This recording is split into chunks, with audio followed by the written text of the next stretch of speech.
సినీ రంగానికి అన్యాయం అనను కానీ సినిమాలు ఇప్పుడు తీస్తున్నటువంటి నిర్మాతలు మాత్రం నష్టపోతారు.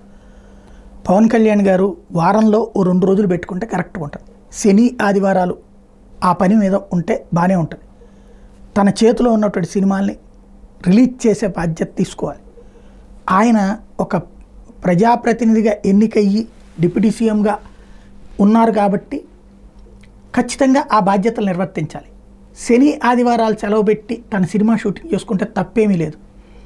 అలా కాకుండా ఇప్పుడు ఆయన నమ్ముకున్నటువంటి తీస్తున్నటువంటి సినిమాలు అటు ఓజీ అంటే ప్రజలు క్యాజీ అంటారు, 3 నెలల తర్వాత కుదిరినప్పుడు 2-3 రోజులు సినిమాలు చేస్తాను, ఇదే విషయంలో నిర్మాతల క్షమాపణలు కోరతా, నిర్మాతలు ఆ మేరకు అడ్జస్ట్ చేసుకోవాలంటూ పవన్ కళ్యాణ్ ఇచ్చినటువంటి స్టేట్మెంటు చాలా ఆవేదన భరితమైనటువంటి అంశం. ఎందుకంటే అసలే సినిమా బడ్జెట్ అంటేనే దారుణమైనటువంటి సిచ్యువేషన్లో అల్లాడిపోతున్నటువంటి దశలో మళ్ళీ కాల్ షీట్లు ఈయన షూటింగ్లకు అనుగుణంగా అవన్నీ అడ్జస్ట్ చేసుకోవడం చాలా కష్టమవుతుంది.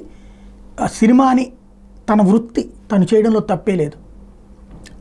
శని ఆదివారాలని లేదా సెలవు రోజులు ఇంకా పండగలు కానీ అట్లాంటివి ఏమైనా ఉంటే వాటి రోజుల్లో చేసేసి చేతిలో ఉన్న సినిమాల వరకు షూటింగ్ కంప్లీట్ చేసేసుకుంటాం కరెక్ట్.